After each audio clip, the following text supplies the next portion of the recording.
Now we did this for years,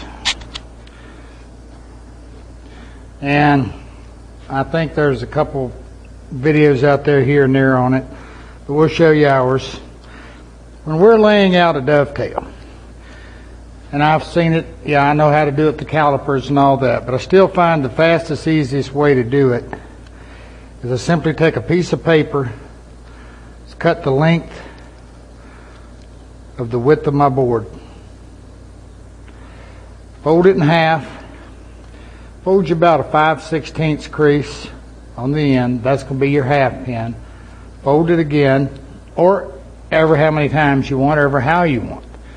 I mean, you can do them symmetrical, asymmetrical, whatever you want to do. It's all up to you.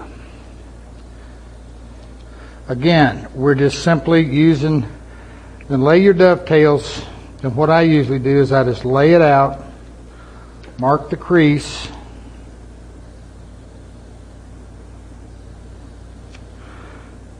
then using that as my alignment point,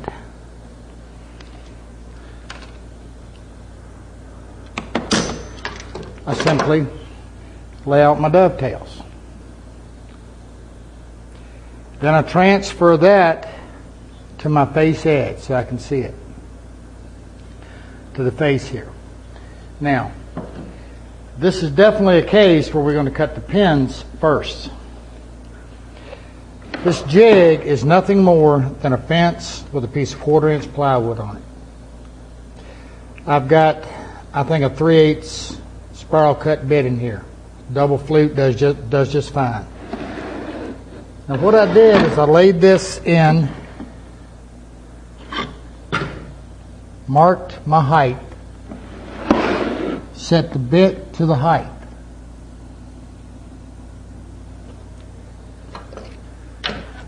Then I simply set, in my case I used the fence, I simply set the dovetail jig, or the jig, to the angle I want. And in this case I think it's about 10 degrees. That's what my dovetails are as well. Then, paying attention to the direction that you're going to be cutting. In other words, you're going to be cutting, watch your angle direction. I run it through and make a pass. That cuts this slot in my jig so that I know exactly where the bit's tracking. Then I simply set it up, aligning my dovetail line with the cut.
Now, what I want to do now is to simply reverse it.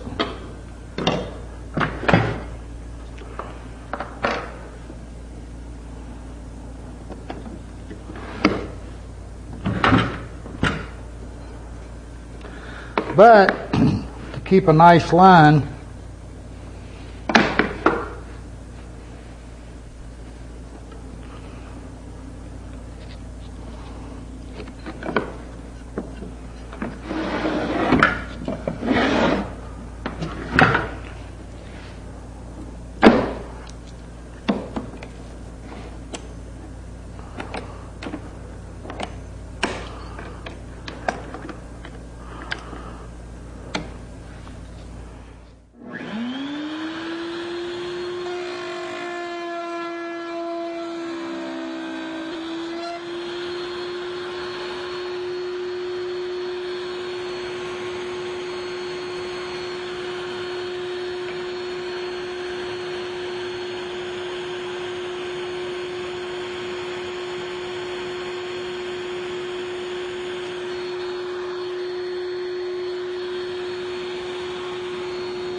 as you can see, I can tweak it any way I want.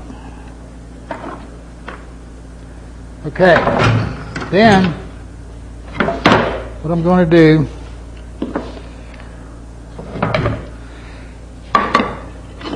I'm going to scribe me a baseline.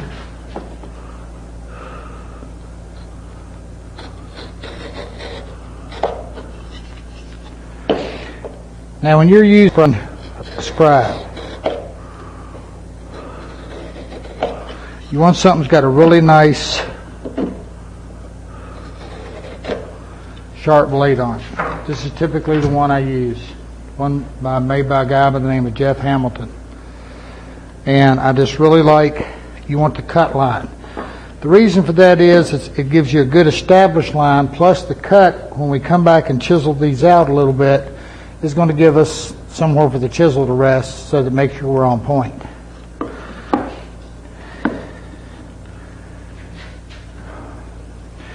Remember something, when you're doing this, leave the line.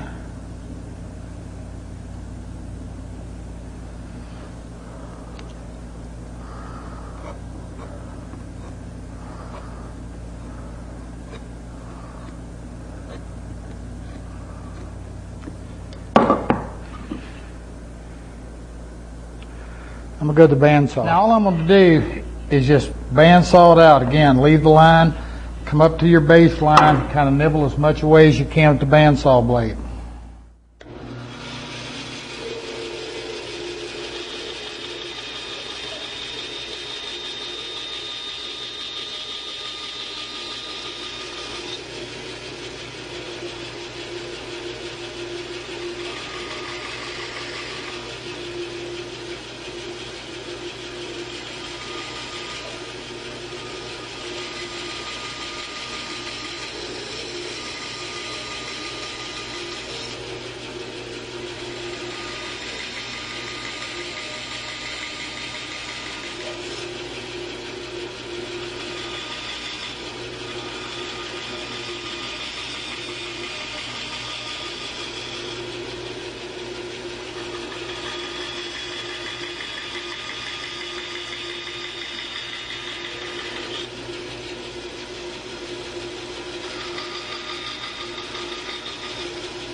All right, over to the bench.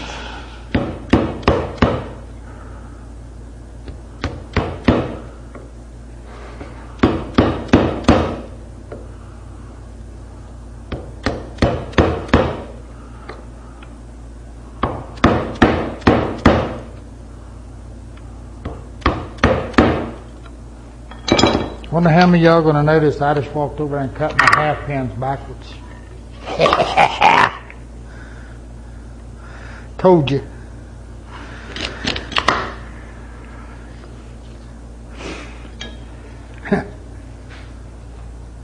First time that's ever happened. Don't y'all do that.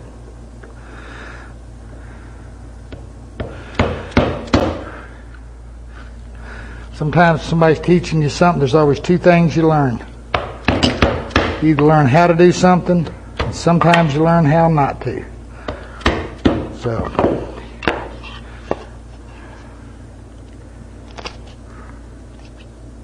get out of there. Oh well.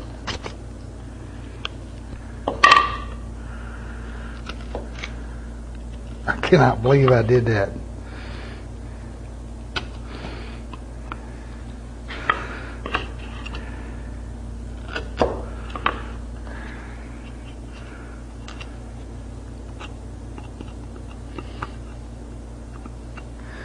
Yep, both right over. I kept thinking, wait a minute, this angle, but I did it anyway. Oh well. As long as it fits, we'll be all right. And guess what? Even cutting them pins backwards.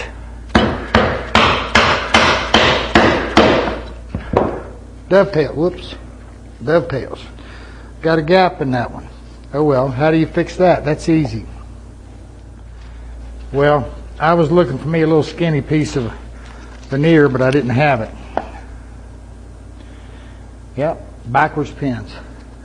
Take your little glue, glue your little veneer in there, sand it off. Nobody will know the difference. Oh yeah, when you cut them half pins, go the other way. That's all you got to do. And you know, even if you're using a jig, you know, everybody wants to do dovetails perfect. But you can bet one thing, no matter how long you've been doing them, and no matter how good you are, you're going to run in, well, you may not cut your pins back, your half pins backwards, I hope, but like I said, that's, well, not exactly the first time that's ever happened. Especially doing that. That's the one I'll do it. But anyway, don't do that. Okay, look, we're going to come back and look at the jig just a little bit more, and I'm going to show you, because I'm not doing a thing about the jig. It doesn't matter whether what kind of jig you've got or what you're doing. Okay, that's not what this is about. It's about, you know, using a fixed pin jig and different things. So one of the things with the variable space jigs, here was my issue with them. Number one, I didn't like the dovetail they cut, but that's my personal preference. The second problem I had with them was that it seemed like I had issues, especially the ones that have, you know, the slot for cutting the tail on one side and the pin on the other. It seemed like I always had issues keeping them just so square. And so what would happen was, when I did the dovetails, they didn't want to line up just so. That's perfectly. So that's the reason I prefer the dual jigs, because this way I can make sure that I'm dead on point and I'm square each and every time. It just works for me. Okay, we're going to look at doing it when everything doesn't line up in the perfect spacing. All right. Another nice thing about the jigs, you don't cut your half pins backwards. Anyway, what you run into in a situation like this, and this has to do with the width of the drawer. And simply put, the issue is that it's not going to line up with the preset spacing. It's Simple as that.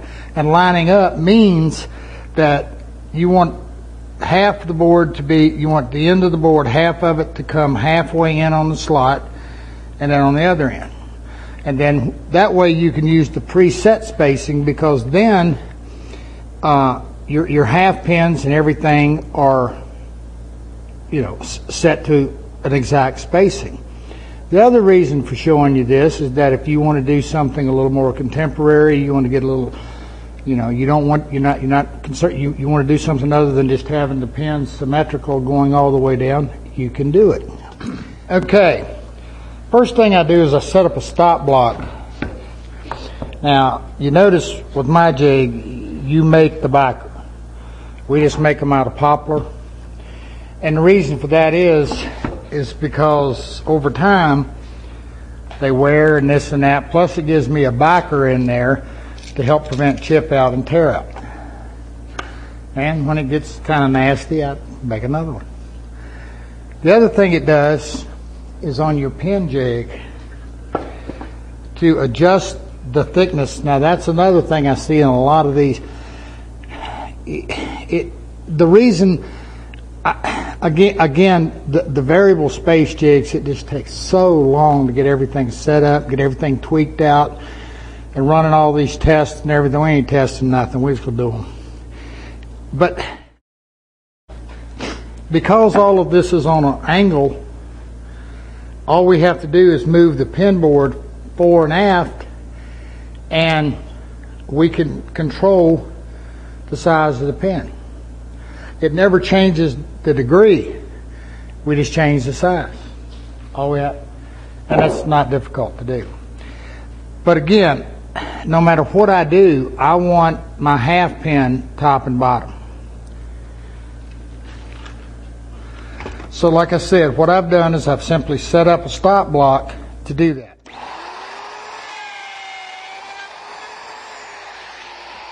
So my first cut's just going to be to cut the half pins. All I'm doing.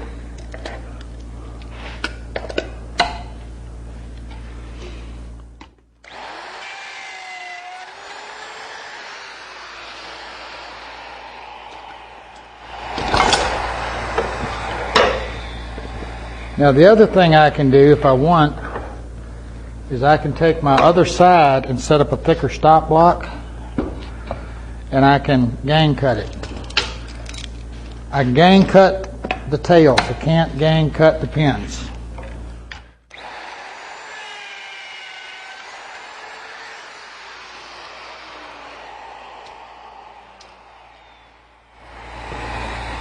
And this has got a really nice form of dust control. You may have seen them. It's a stick. It's got furry looking things coming out. It's called a broom, and a dustpan. Works really well. Been around for a while. Whoops. I'm not up high enough to get under it.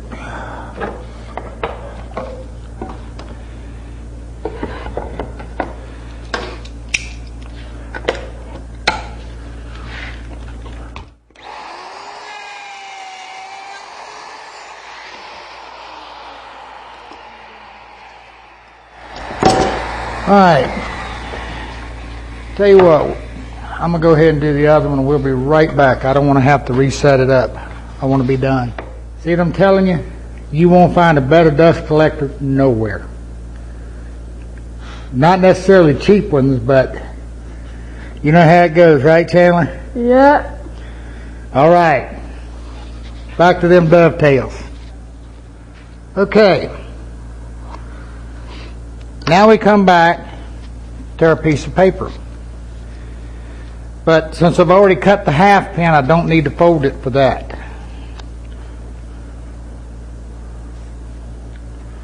In half. One more.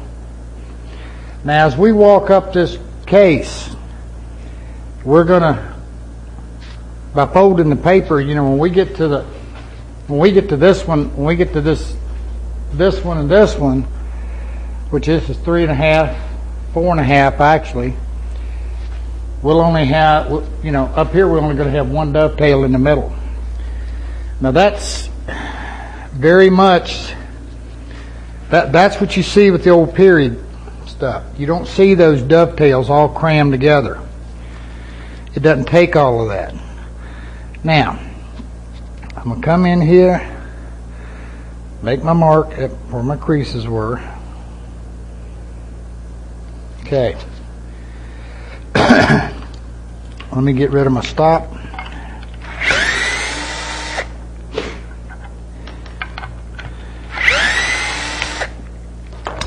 And all I have to do now is set my jig on. And I've got me a little shim. It's cut 5/16. The opening or the slot in this is 5/8. So all I do is set it up against the side of the jig, align the inside with my mark. That tells me I'm dead center or close enough.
Okay, so you don't have to sit here and watch me do that to this whole drawer. You get the point. That's all it is, and we're now symmetrical. Now, what I'm going to do is I'm basically going to do the exact same thing with the pins. Now, in this case, we're going to cut the tails first. When we did it on the router table, we cut the pins first. Line it up.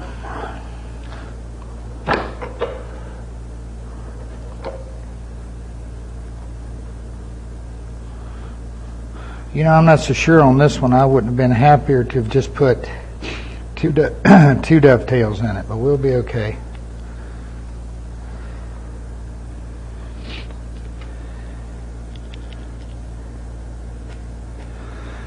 Now what I prefer here, this is a 5mm pencil. And the reason, or you can use a marking knife, is that I can let the lead out a long ways and reach down in here and mark each one of these pins.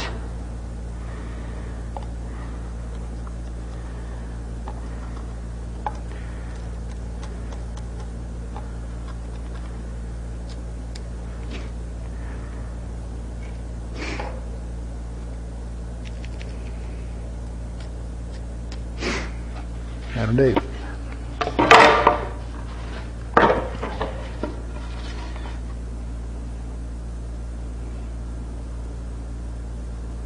Got it? All right. Now, here's what's going to happen.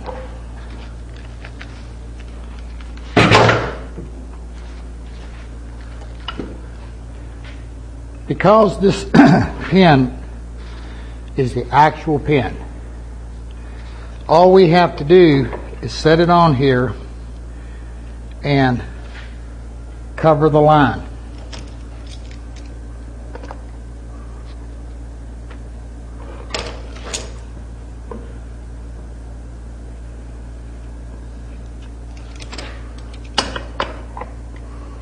Then, almost identically as if we were hand cutting them, we just go through and cut each pin.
I want to make I want to make sure I mark which way I put it together. And I got it right.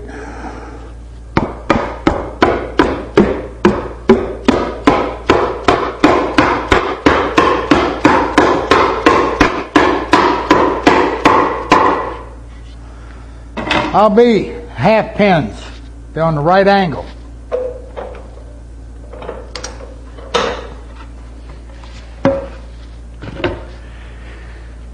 And that's how you do that.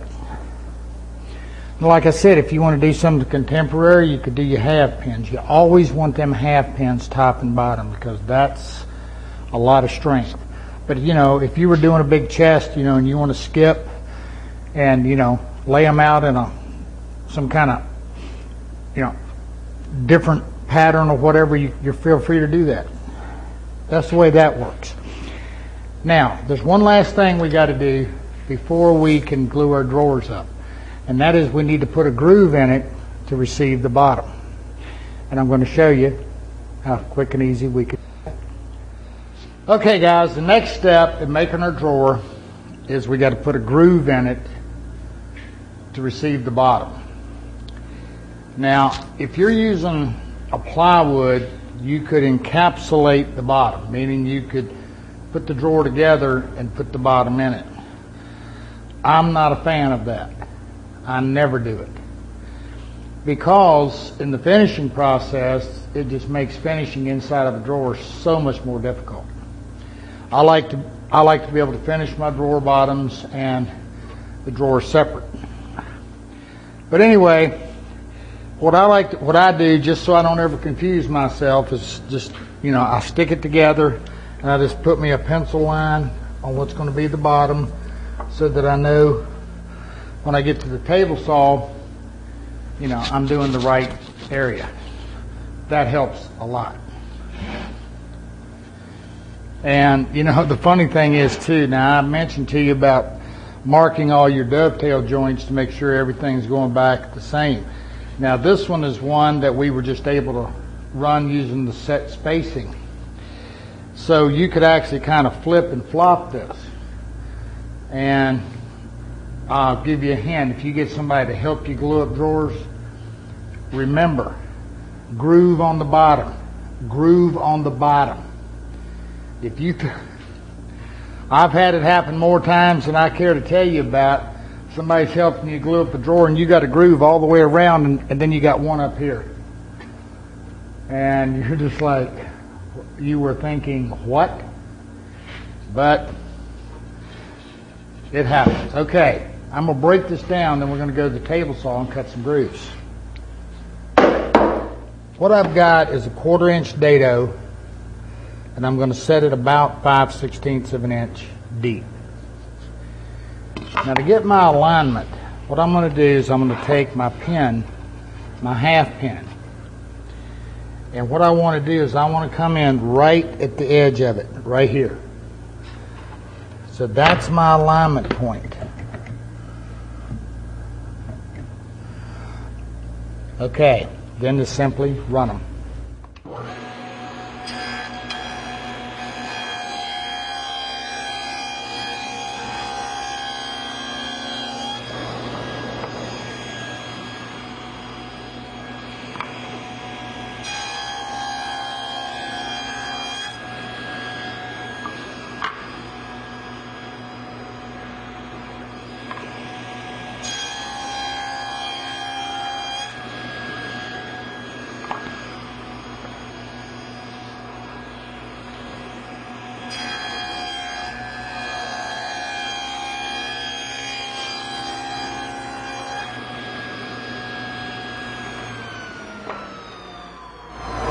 Okay, drawer's now ready to assemble.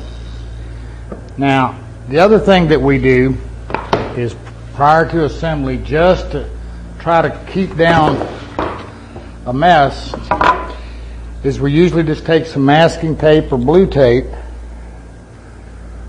and we tape off the inside.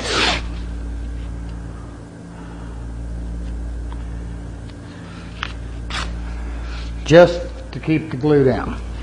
We use the same exact glue on this as we did on the chest, which is the hide glue. Now, I've got some glued up and ready because I want to explain a little bit more.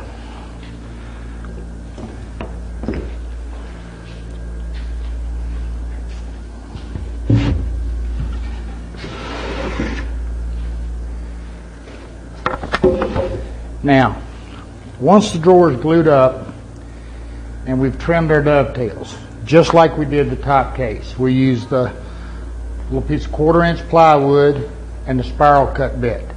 Clean them up, sand them. Then what I do is I come in and I make a cut on the table saw, and I take about 1/8 or not quite 1/8 off the front of what will be the front of the drawer. Then, resetting the fence, I cut to where I'm flush with the line, or the groove rather, that we just cut. Meaning I'm actually going to cut this right along this edge. And I remove the back corner, which removes this. This gives me full access to make a drawer bottom and have it slide down in. Works really nice. Then we either screw or just put some nails across the bottom to secure it once we put it in. But I want to take you a little further. Remember I told you that we're going to want to sand this entire front flush. Drawers, everything. And I also told you that we wedge the drawers to keep anything from moving. Now here's a neat trick, and particularly in this case where we're doing an overlay drawer. Again, meaning it's going to actually be overlaying the case by 1/4 inch all the way around.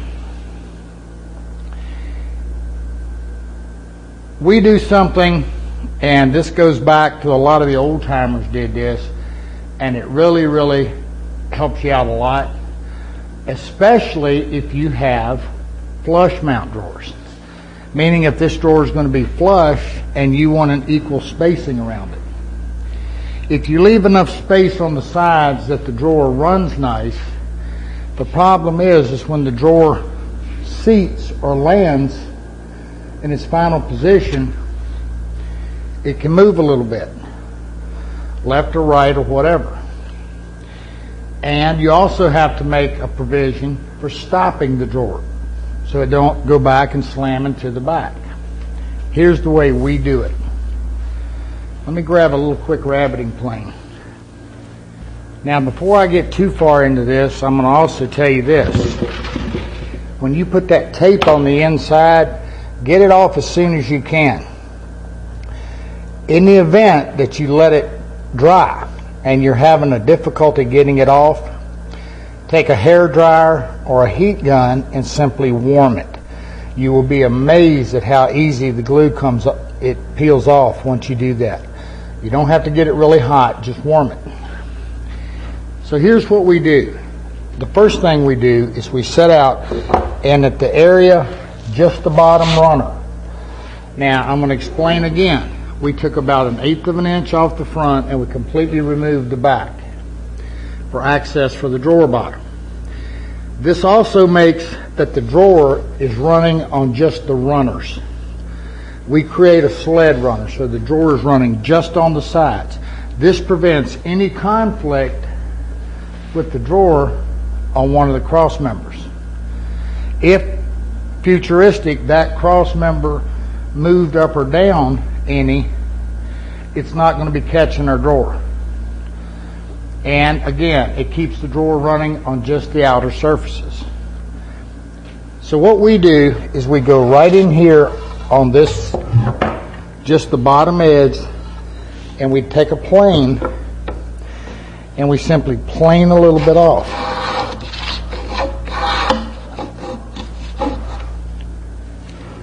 We leave this area, you can sand it as well, we leave the last inch or two, we don't touch that. That remains exactly as it was. Once the drawer is installed, we can set the drawer in the case.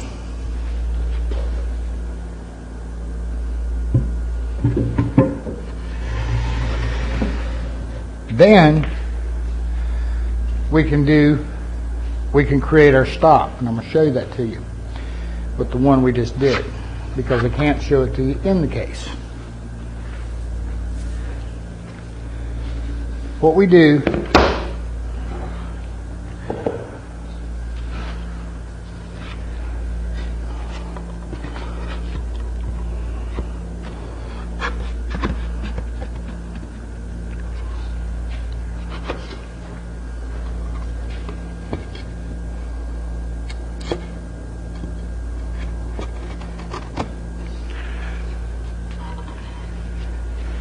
if this drawer was sitting inside the case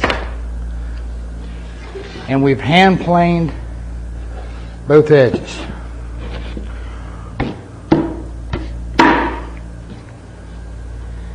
we then take and we make a little small block. Now, one thing you want to do is you want to round the corner on it. So, and the reason for hand planing in here, this is so when you put the drawer in, the drawer is not engaging the little block. It slides down through there nice and smooth. Then this block is mounted right at this point, right in the corner of the drawer. Now make sure your block is thin enough that it stays below where your drawer bottom will be. So what we then do is we come over here and we set our drawer exactly where we want it to be. Now, if you've got a little bit of wave or bow in your drawer front, you want to set the lowest point flush with your cross member or your side, because this then allows us, when we sand or plane this, to remove any high spots in order to get a nice flush front. Depending upon how irregular the surface is, you know, you can start with a 40 grit or whatever. I've never had them really bad, but I'll tell you one thing, what I have done is I've taken a belt sander and just kind of rough it in a little bit. But then again, if you're not pretty proficient with a belt sander, you might just want to try a nice hand plane or whatever. And then come down.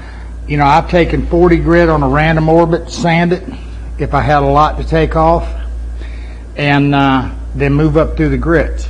I'm not worried about this inner front being perfectly smooth as far as a 180 or whatever.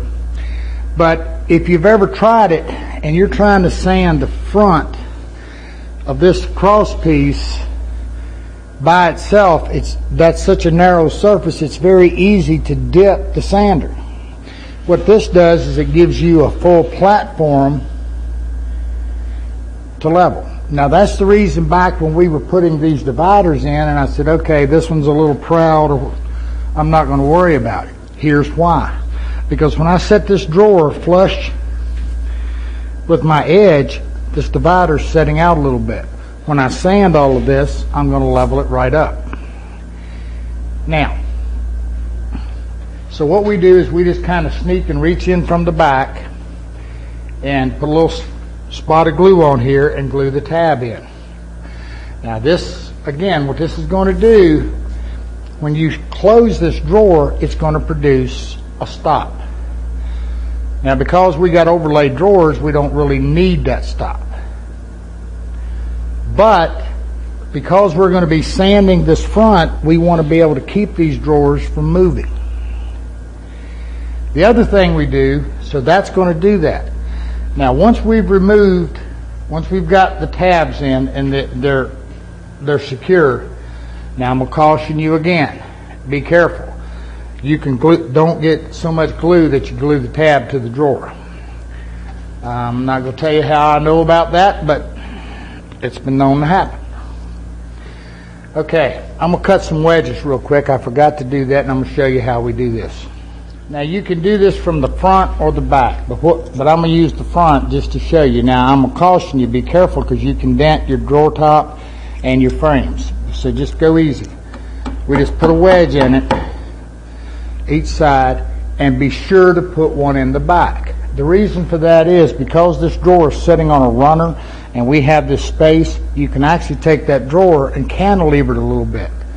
So just do that, wedge it in. What you're doing is holding it down tight. The stops are keeping it from going in. You're holding it down tight to the runner in the case. Once you're done, now in the back I never snap off the wedges, so I can just pull them out. Then I can tap on the back with a mallet, pop them right out. Now the last caution I'm going to give you on gluing up a drawer is gluing up a long drawer like this. Number one, I see guys go out here and when they put a clamp across this, they just tighten this thing down super tight. If you do that, what you can do is you can bow this front. You'll either bow it out or bow it in. And then that's going to create you an issue in getting your fronts level.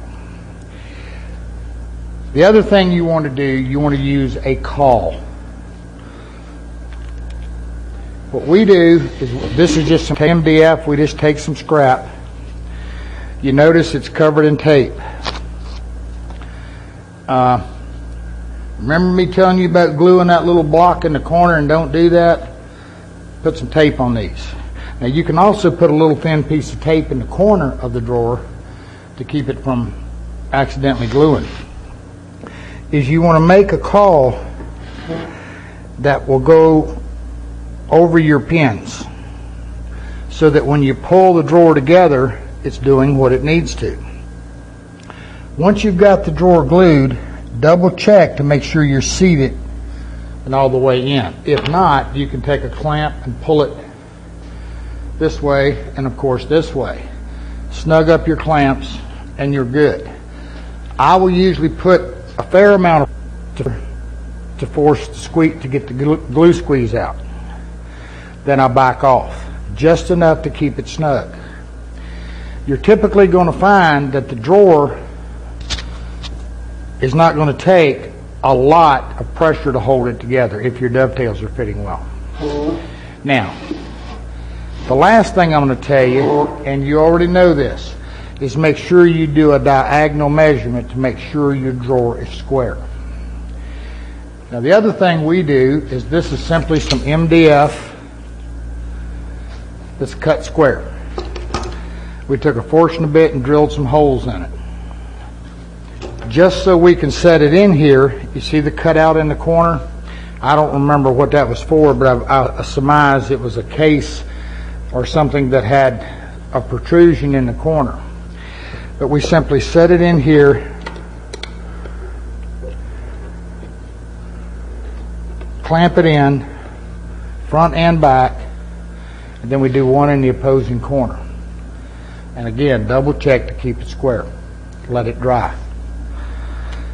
That's pretty much how we make drawers. What we'll be doing, when we come back, we're going to have trace coated the entire front of this, just like we did the sides. We're going to have wedged the drawers in, got all of our stops set, and we will have sanded this front completely level. Then at that point, we're then ready to start mounting our drawer fronts and get our molding on the top and our base and everything sanded up looking good, and we're ready to get to some finishing. Moving along with our dresser. Now here's what's happened. We wedged all of our drawers in, sanded all the front nice and flat, got everything just like we wanted. Got all of our sides, our cross pieces all sanded up to 180. Now we've already put the bottom drawer front and the next one up on. So this is our 10, this is our 9 inch. Now the reason I wanted to do that is I wanted to show you the fit.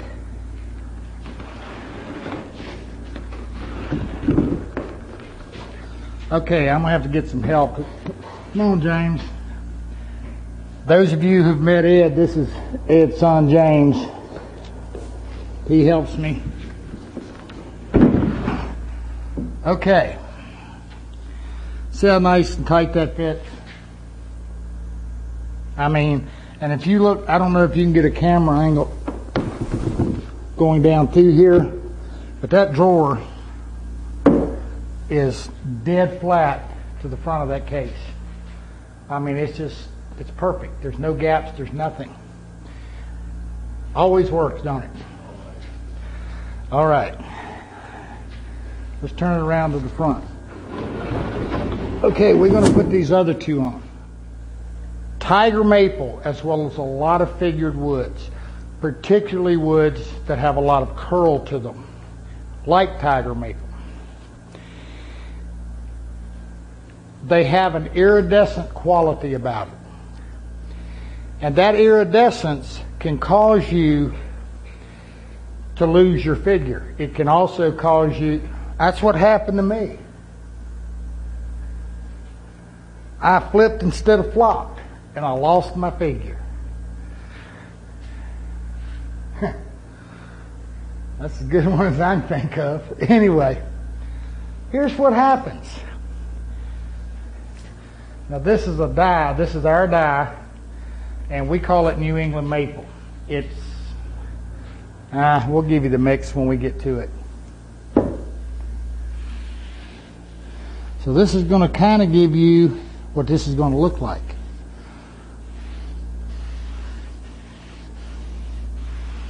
Now, as we walk up this dresser, we want to maintain that look. If you take, this will be our next drawer going up. It's going to be going right here. I want to get a section in here.